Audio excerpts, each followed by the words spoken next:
You just realized your business needed to hire someone yesterday.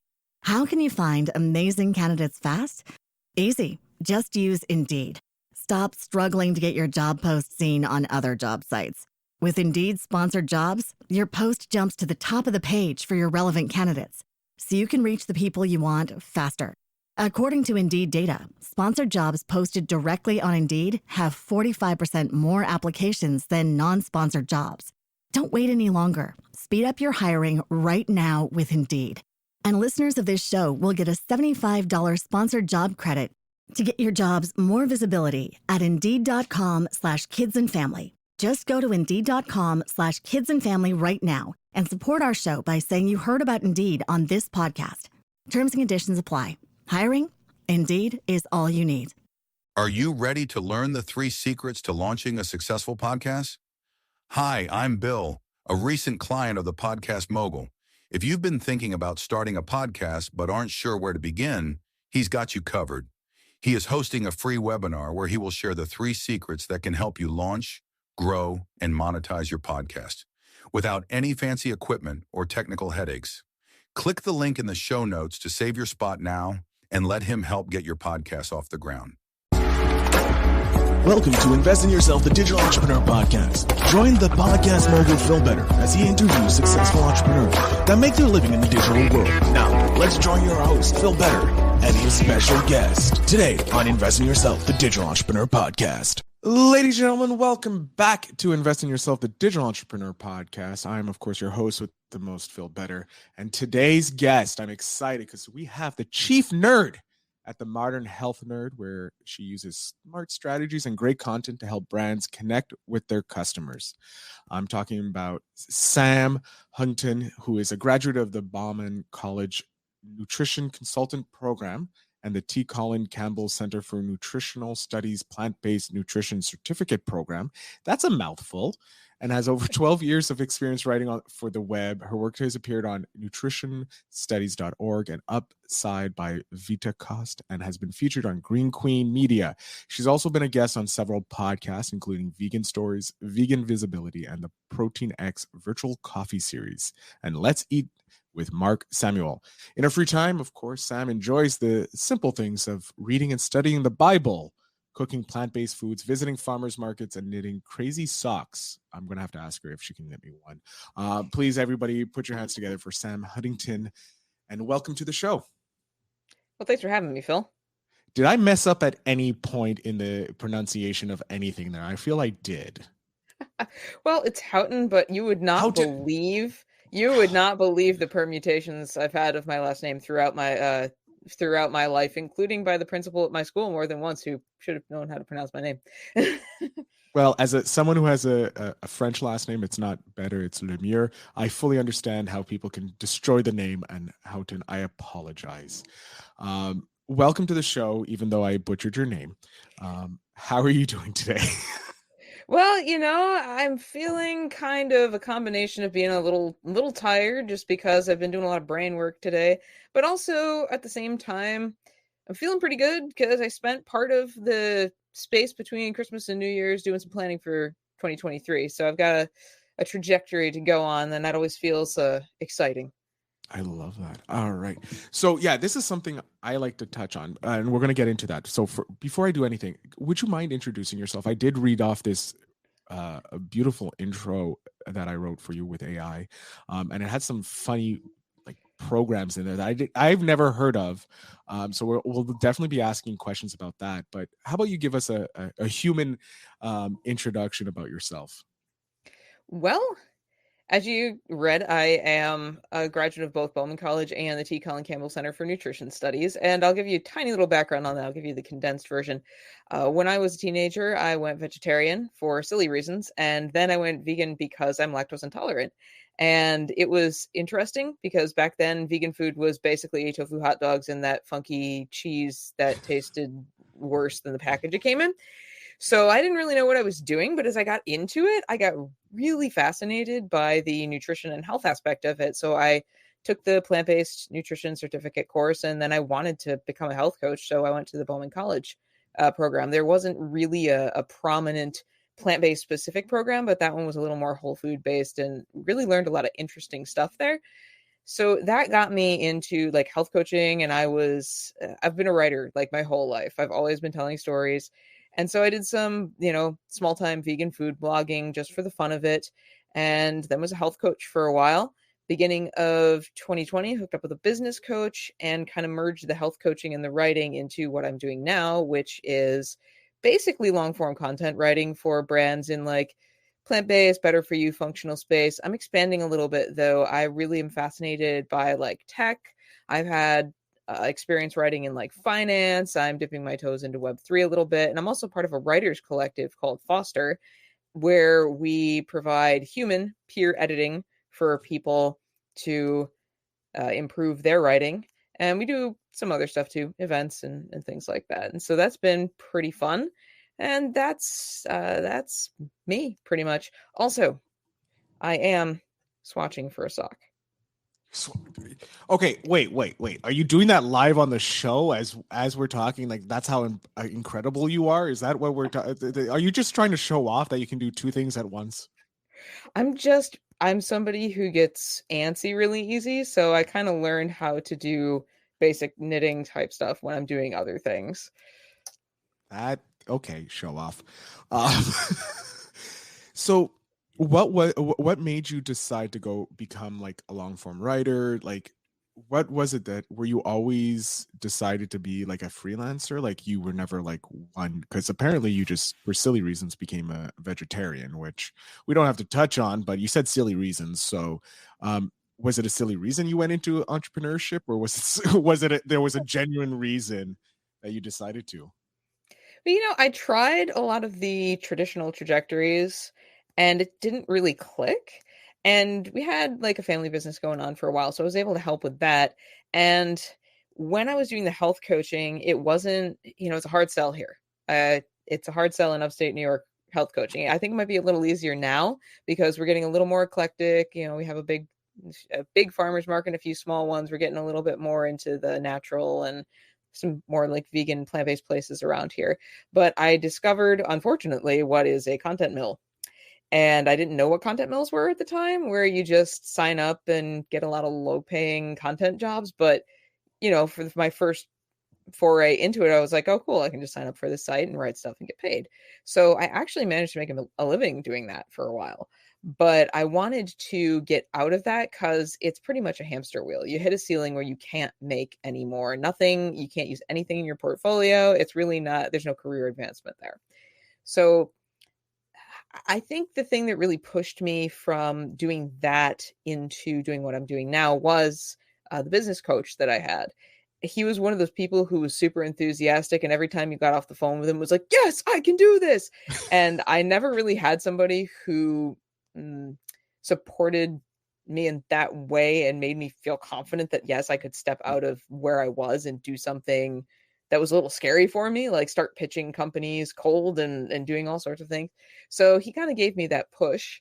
And that's how I got into it. And honestly, since then, I've started to expand a little more and step out of my comfort zone and start going back to doing like personal writing. Back in the day, everybody had a live journal or an open diary or something. She said, dating herself as an older millennial. And hello, elder millennial. I feel you. Yeah. I feel you there. So I wanted to get back to personal writing. I used to write a lot creatively and do personal writing. And so I'm dipping my toes back into that, launched a Substack newsletter, and that might wind up being something else that I do. We'll see where it goes. I love how you're not content just staying. Like you tried the 9 to 5, which I think a lot of millennials were sold. We were sold that as young. You go to school, go to university, get a job with a big corporation. They'll take care of you because that's what they did with our grandparents and our families, right? In reality, it's a giant lie. It's not true. But you kind of had growing up an entrepreneurial life, even though it wasn't as it is now with digital, with your parents having that family store. You had the family store. So do you feel that because you were growing up in that world of entrepreneurship that it was harder for you to transition, do the typical 9 to 5s? I think it was kind of a combination of things. And also because we had with the way that everything was that English, with the way that everything was with family business, it was actually like an in-house thing. And so it was just on the cusp of when everything was going online. And so transitioning from things like, advertising in a catalog to having a website. And I was the one who knew how to do the website stuff because I was growing up in it. And I think just having the experience of doing things at home, not really having to commute, being able to do different things instead of just one thing all the time, and also having the experience of going out and working and doing things like working in food service, working at a bookstore, working in just those little jobs that you get when you're a young, an older teenager, young 20 something, having those experiences, realizing that it's it's a grind, and maybe it isn't for everybody. I know some people who work in those kinds of jobs and they are perfectly content. And I had friends who worked in them and were perfectly content, but it just didn't jive with me. I think it was just that, and being an introvert. That generally, yeah, that I can understand that. No, I'm always curious because luckily with this podcast, I get to talk with a lot of different entrepreneurs and how they got into it. And I'm always curious because I didn't grow up with the typical entrepreneurial people in my life. I look back, I did have entrepreneurs in my life, but I didn't realize at the time. And so I use this podcast to learn. And so whenever I have someone who had somewhat of a typical entrepreneurial youth, I'm always curious about like how was that an effect so that you didn't go into the 9 to 5s and go into that corporate that we were sold? Was it because of your was it more nurturing instead of nature, or whatever however that words? I think like a writer and a podcaster can't even use the English language that they're using. Wow, I feel sorry for people listening to this episode. They'll be like, what?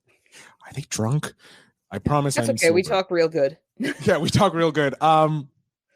Moving on. So you connected with this business coach, and I want to touch on that. Like, how important do you think it was to your career connecting with that business coach and having that support, like that person who's that cheerleading you on, making you feel like you can do anything?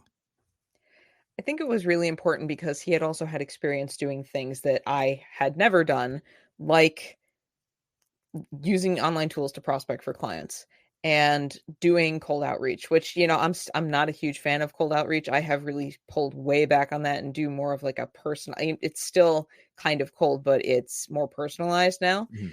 But just learning the frameworks and him, being somebody who coaches people to do this sort of thing, and him believing that it was possible for me to do it. Just having somebody else who was there to answer questions, who could teach me the frameworks and to get me going and kind of get me on a kind of like that upward ramp that you go on when you're on a roller coaster. Having somebody to be there and say, okay, this is the next step, or these are the next things you need to learn. That was really helpful. And it got me thinking more along the lines of, instead of hitting a wall and being like, I can't do this, if I hit a wall, it'd be like, okay, clearly I need to just learn something to go the next step. I just don't have all the information. And it was a mindset shift for me.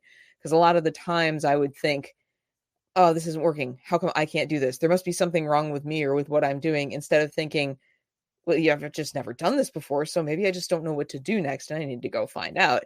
And also the idea that it doesn't matter if I don't know. Someone else knows, they've done it before. So it was really liberating in that sense. I love that. Like that was just like 4 golden nuggets you just dropped, and I didn't even ask for it. And it's like, and like as you're saying, it's like, okay, looks like I need another type of coach. Um, where do you want to go? Like, obviously, you're having the time of your, or hopefully having the time of your life doing what you're doing. I know you're knitting, so that's you're at least doing something you love. But where do you want to go? Like, what is like a dream that you like to hit in your or something on your bucket list regarding your career?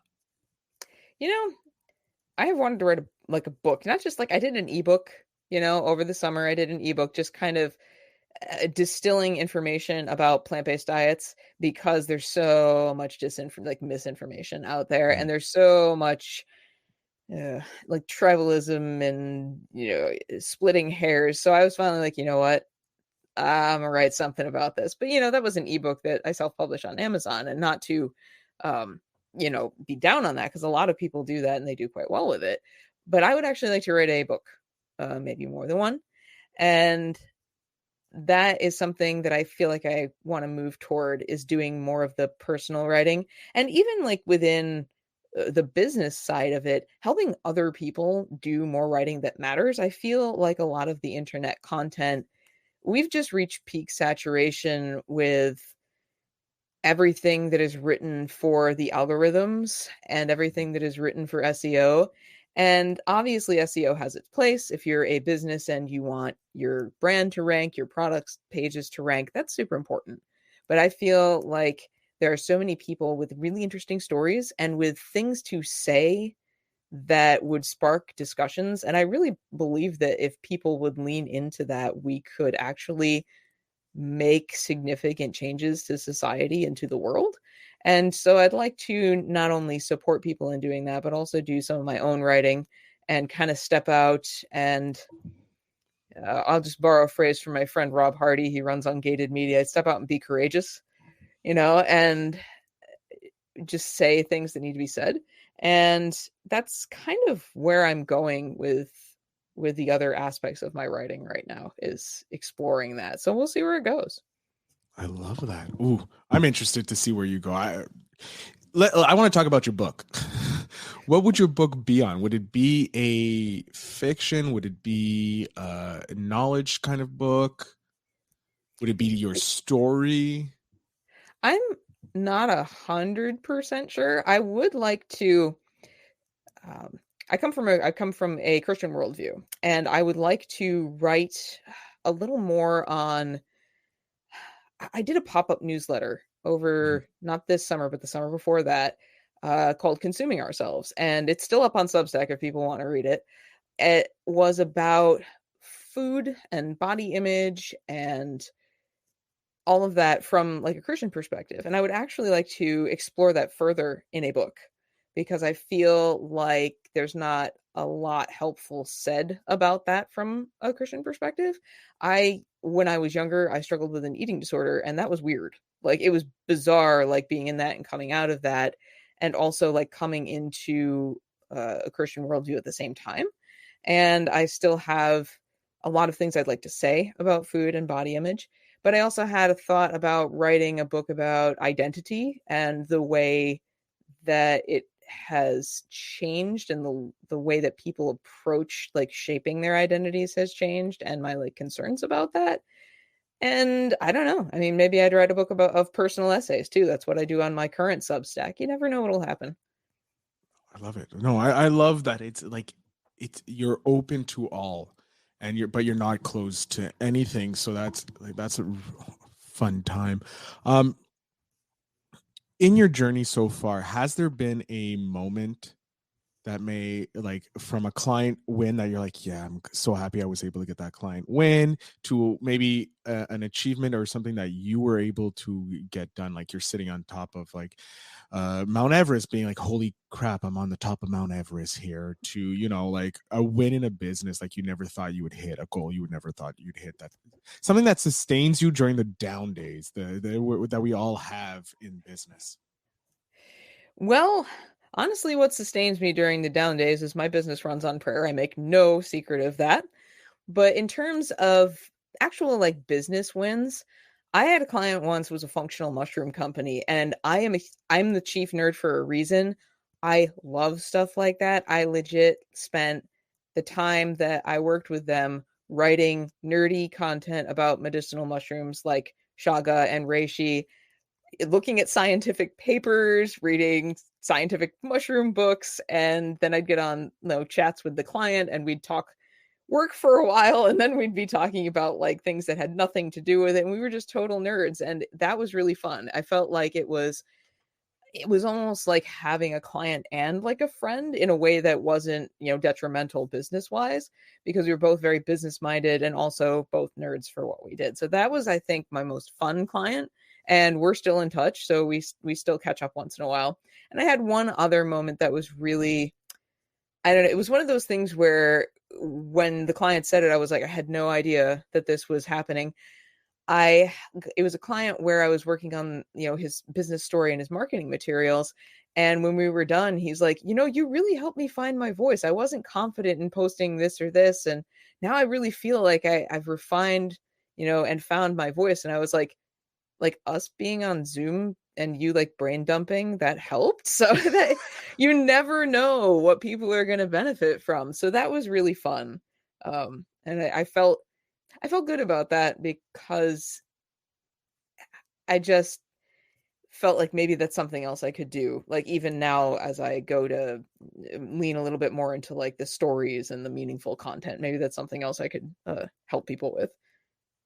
I love that. No, well, it's important that people find their voice, and I think we all lost our voices and how we talk and how we communicate because we don't want to be we want to be protected. We don't want to show this and be rejected and hurt. And having someone show us how you can use your voice and no one's going to get mad at you. People are going to resonate with it. And I think you help do that, and I think that would be a great thing to do. Trying to think of. Well, so obviously you chose. I'm always interested in people's names that they provide themselves, like the chief nerd. Like this is your company. You can call yourself the founder. You can call yourself the CEO. You can give yourself thousands of the prototypical titles that business has. What made you choose the chief nerd? Yeah, I tried founder, and for me, it felt kind of stuffy just for what I do. I feel like founder is more like when you make a product or you put some like really interesting tech innovation out into the world. You have like founder sits well, but when you're like writing long form content, like founder just doesn't sit. And I thought, well, wait a minute. One of the reasons I love doing this is because I'm a huge nerd for all of these different topics, health, and literally I will dive into almost anything. I mean, you can't see it, but this bookshelf over here, like there's 1.5 double shelves of like my Bible study type books, and then there's like another bookshelf down on my other side that's too deep on some of my food books, and there's more on this bookshelf. So I will literally like dive into things just head first and nerd out about them, and I enjoy having nerdy conversations.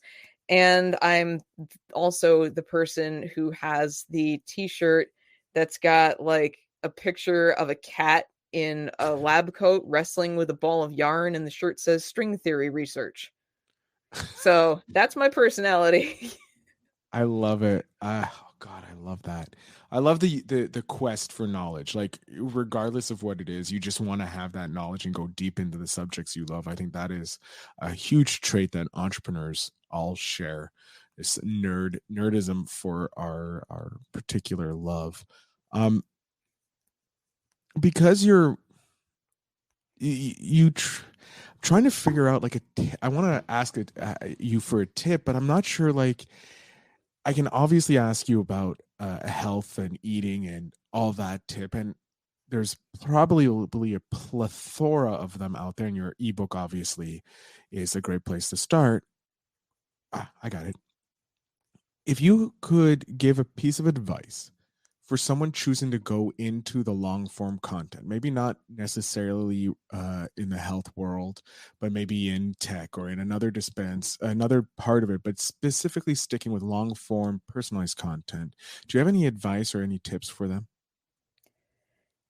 Think of yourself as a writer, and don't just think of yourself as like a content writer, but think of yourself as a writer. One of the big things that I see and that I think is going to differentiate, wish there was a better word than that, that is really going to make people stand out, especially as more and more people realize that we are saturated with enough, 5 vegan gifts for your vegan dad for your vegan Father's Day as a vegan posts. And yeah, you're laughing. You know what I'm talking about. I do, and it's hilarious because like they're just throwing in the keywords as many times in the title instead of just one. Oh my god, I love it. Yeah.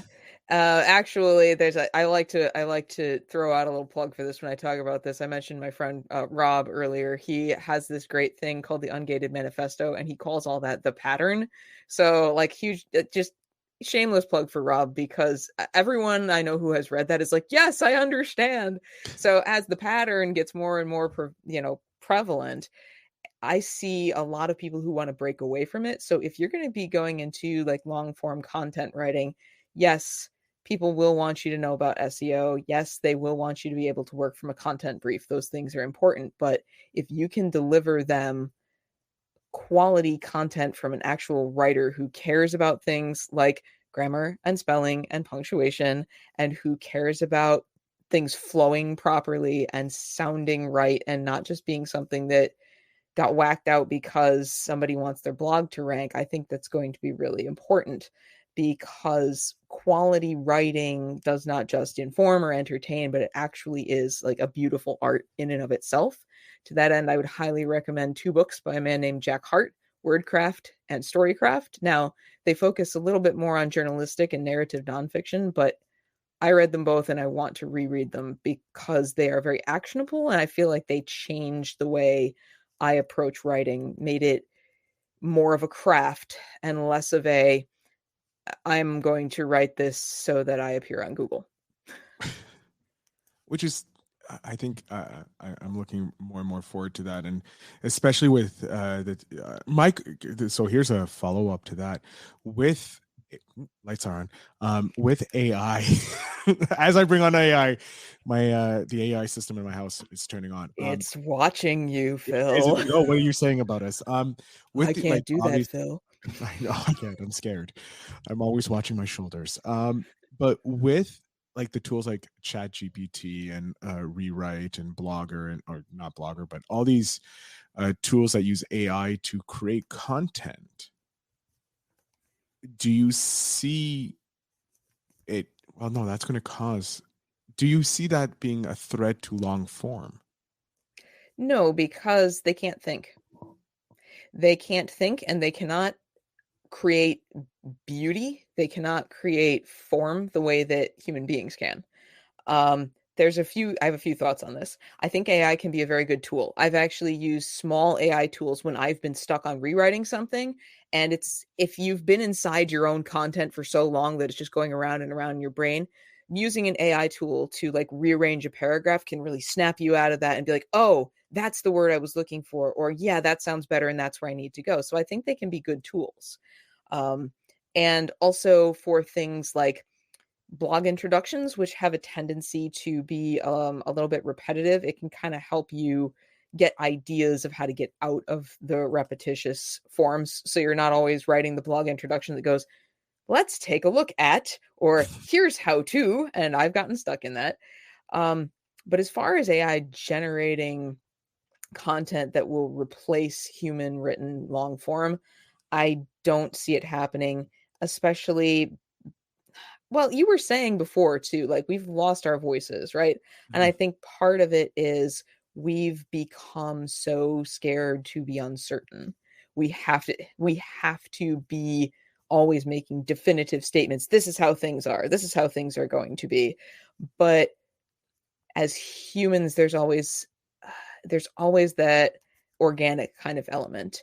And I think we need that for writing. And I mentioned being in the Writers Collective, Foster, mm-hmm. and that is one of the premises is you cannot replace people with AI. You need a human touch that's going to look at it from a human brain that has human emotions, human experiences. And that's the other thing. AI can't have experiences. And you were mentioning resonating with a voice. How are people going to resonate with something that came from a machine? I mean, they might, it might be good for writing informative content, like how to put together listicles that thing. Or yeah, or like how to put together that thing that has really, really bad instructions that you ordered off of Amazon. We've all been there, but it can't write like the story of a founder who grew up in, some far-flung country and discovered a very interesting ingredient that grows nowhere else, and that's why they made this product. It's not going to be able to tell that story in a way that's going to resonate with other humans. So I think that that is going to be a big differentiator too for people who are writing long-form content, bringing that human element instead of just always pounding out things that are the same. I love it. I love how you're not scared of the AI. You're like, this is a tool we can use to make ourselves better. And I like that because it's coming. It's going to be replacing some type of jobs, but it's going to be able to be used. If you can use it efficiently, you're going to be even better at your job. And I like that. You're looking at it as a tool and not a competition. We are coming to near the end of the episode, which I hate because I'm having a fun time. I'm also wondering, how far along on your sock are you? Well, this is actually what's called a swatch. Because I'm going to be working from a sock pattern, I need to make sure it's going to be the right size. So I have just a little bit of. Oh, just a little. You're just getting the size. Okay. Well, these are also very small needles, and it's very small yarn, so because they are indeed socks. So what we're going to do is we're at the Spark question. If you don't know what Spark is, it's from Seek Discomfort, an amazing organization, amazing YouTube channel. You should check them out. They look to promote saying yes to more adventures in life. But their Seek Discomfort question is, are you living the life that you used to dream about? Is anybody? At this point, I have to say no. When I was a kid, like you said, we had the millennial tunnel trajectory, right? Yeah. And we were going to grow up and this is the way it was going to be. And we were going to have the family and the 2.5 children and the 1.5 dogs in the Pleasant Valley Sunday house. Don't forget the white picket fence. White picket fence. Please tell me someone out there gets the Pleasant Valley Sunday reference. I just made it the other night among a bunch of younger millennials and no one knew what I was talking about. It's from Pleasantville, right? The movie. Further back than that. Hey, then even as an elder millennial, it could be that I may have missed it. That's okay. But anyway, someone out there probably understands what I'm saying.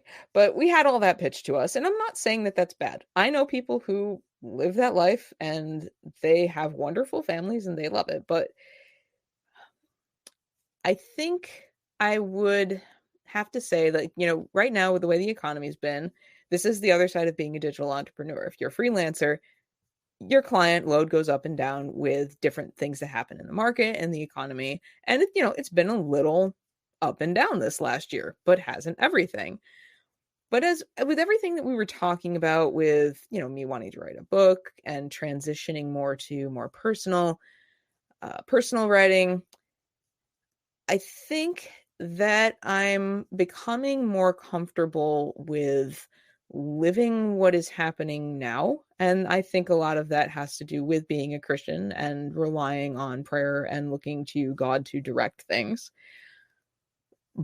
But I'm slowly learning to, instead of say, well, this isn't necessarily where I wanted to be at this point in my life, it's like, well, this is where I am. Let's see where it goes from here. And I think that is kind of a key in life because nothing ever goes the way we picture it. I mean, you just have to try to plan a day to know that, especially if you have children. I don't, but I have some friends who have some pretty rambunctious I have a nephew. Kids. That's enough. I got some friends that got like 9 kids, so I can't only imagine. You'd never have a day go as planned with, what would that make your entire household, like 11 people? So, so I think that is going to be the way that I go forward is, okay, this is what I'm doing now. And we'll take the next step and see what unfolds. I love it. I love that.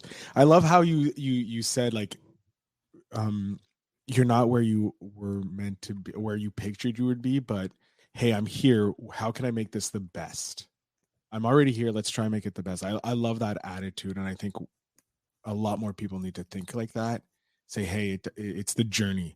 It's not the destination. You'll get there eventually. The only journey you really need to know about is your birth and your death. That's the only journey that's secured, right? So the journey, anything you picture in your head is just a possibility. And I love it. Oh my God. I love talking with amazing people. Sam, I'm going to jump off because if not, we're going to talk for 18 hours, and I don't want to steal you for 18 hours because I'm scared of how many socks you're going to actually knit or micro crochet. I don't know, whatever it is that keeps you from fidgeting all the time. I think I may have to start, but the floor is yours. Tell my audience where they can connect with you and have learn from you. Well, wait, wrong one. There we go. Well, I actually, as part of my journey, have been off the social medias for a while. So if people want to connect with me, they can go to my website, which is modernhealthnerd.com. You can also check out my personal essay newsletter, which is continuedjourney.substack.com. It's called The Journey Continues. And if you just want to touch base or learn any more about what I've been talking about today, you can give me just shoot me an email, SAM at modernhealthnerd.com. And no, I don't take personal requests for knitting socks. Sorry. Dang it. Anyways, since I've lost the chance of having a personalized knitted sock, which I will cry about later. Sam, I want to thank you so much for coming on the show, sharing your story, telling us a little bit about what it's like in the long form world. And I can't thank you enough. Well, thanks, Phil. I enjoyed chatting with you. Sorry, that was really badly timed to pause so that you could take a sip. But yes, so thank you, Sam. To my audience, thank you very much for listening. You can find all the links to Sam's stuff in the show notes down below. Go ahead and check it out if you're interested in modern health and veganism and all that fun stuff and plant-based life. I'm pretty sure you can get her ebook. It will be down in the show notes, of course. Oh yes, that's on Amazon. It's called the Whole Food Plant-Based Diet Guide. Even better. Starter guide. Starter guide. There we go. Yeah, so if you want to start being, it will be in the link down below. I want to thank you very much for listening, and remember to always invest in yourself.